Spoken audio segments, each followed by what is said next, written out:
Okay, so originally I was going to talk about Champions Return to Arms, as I prefer that game over Champions of Norath. But then I realized I only somewhat like that game, and not love it. So I sold them both, and decided that I wanted to talk about games I do love, or ones that hold more importance to me. Which takes us to Gauntlet Dark Legacy, which, you know, is somewhat kinda like a dungeon crawler. Now, why do I love this game? Well, admittedly, a part of that kinda has to do with the fact that I grew up with Gauntlet Legends for the PlayStation 1, a game I would often watch my dad play, and at times I would get to play with him, forming some fond memories. It wasn't until high school that I got to play Dark Legacy, which is basically an expansion to Legends, and once again, I would end up playing this game with my dad and stepbrother. I guess you could say I have a bit of a bias here, but I still want to share why I love this game so much.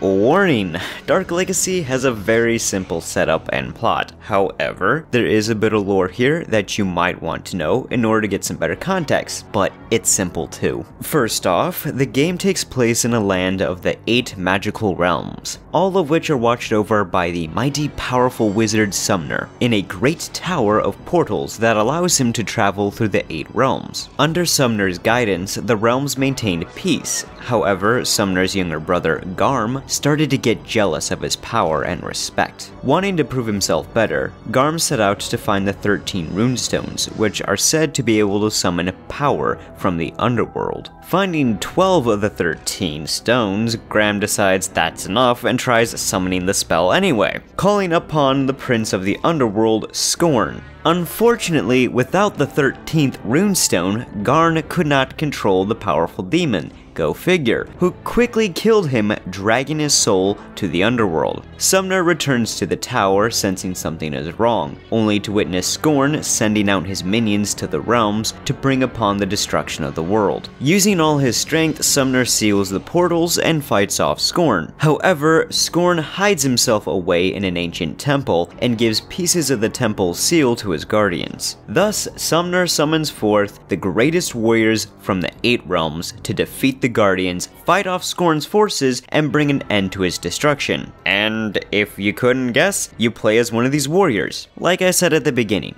simple setup, and I really like it. It creates a fun fantasy world and gives you plenty of motivation to stop Scorn and bring peace back to the 8 realms. I would say it's very effective for an arcade-style game. Well, I guess it also is an arcade game, so you know what I mean. Now, Dark Legacy is kinda like that of a dungeon crawler, except much more simplified and made for quick arcade play. To begin with, we have Sumner's Tower, which acts as a hub world that will grant you access to all the levels. However, each realm starts off being blocked away behind a magical barrier, and different sections of the tower are gated behind statues, and we'll get to these later.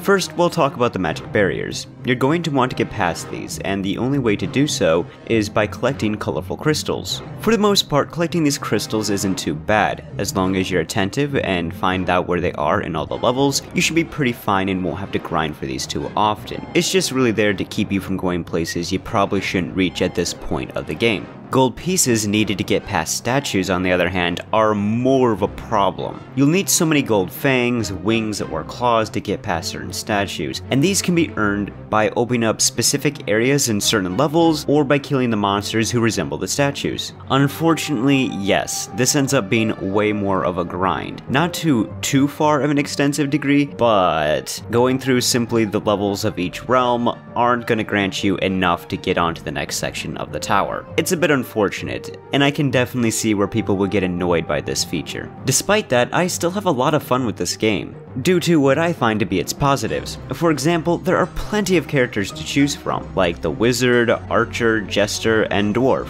You can even select from 4 different colors of each character class. Now, yes, everyone definitely does play the same. You have fast attacks and a slightly slower but a bit stronger attack, and by letting this bar at the bottom of the screen reach certain levels, you can unleash special attacks, which are really fun to pull off and differentiate between certain classes. Aside from looks, there are other things to help make your character classes feel a bit different from each other, as when you reach certain levels, your characters will get new bonuses, such as earning familiars or potions having secondary effects. Some classes will earn a dragon or an owl or even a dragonfly as a familiar, and some classes will be able to upgrade gold or revive spoiled food through the use of potions. There are even mythical classes that you can unlock, and these act like basic classes in the game, such as Minotaurs are very much the warriors, and Falconesses are very much like that of Valkyries. Though unlocking these characters can be a pain, as they are found in these doors hidden in certain levels. Getting to them isn't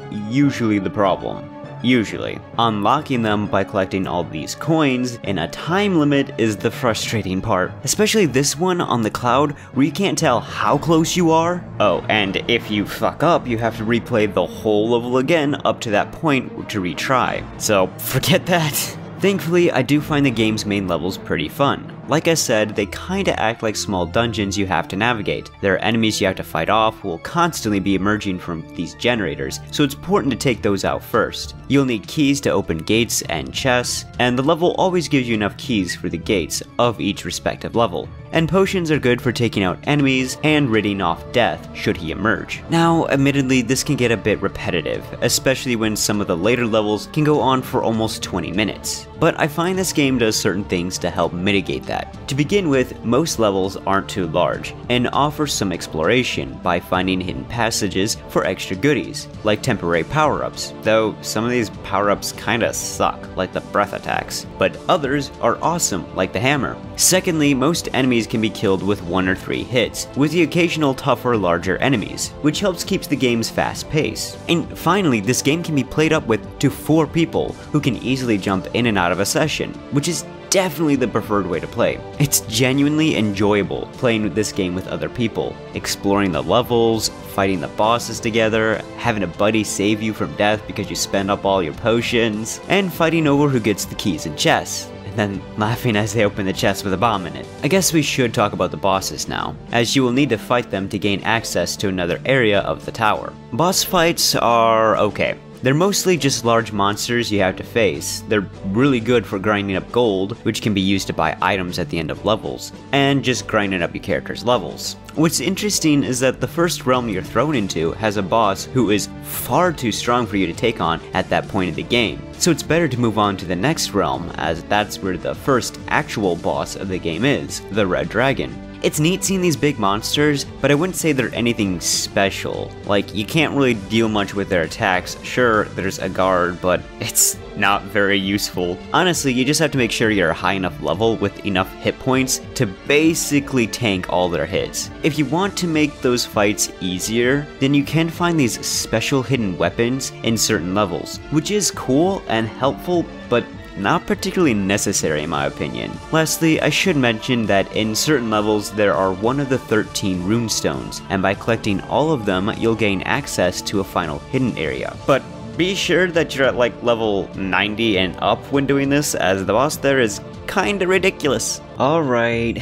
Yeah, the visuals in terms of the game's graphics aren't very impressive. Character models are quite simple, have little animation to them, and it definitely feel like they came from a previous console generation. However, I still really like them. A part of that does have to do with the game's charm. But I do genuinely like all the variety of enemies you'll encounter throughout the game, like spiders and lizard people in the swamps, or zombies and worms in the countryside. I like seeing all the different realms too, like the castle stronghold, the sky domain, the dream world, and the desert lands. Not to mention, there are some great sound effects that are admittedly very nostalgic for me, and that narrator has a perfect voice for this game. He really sells the story opening, and I don't get tired of hearing him say something in levels like, "Red Wizard needs food badly."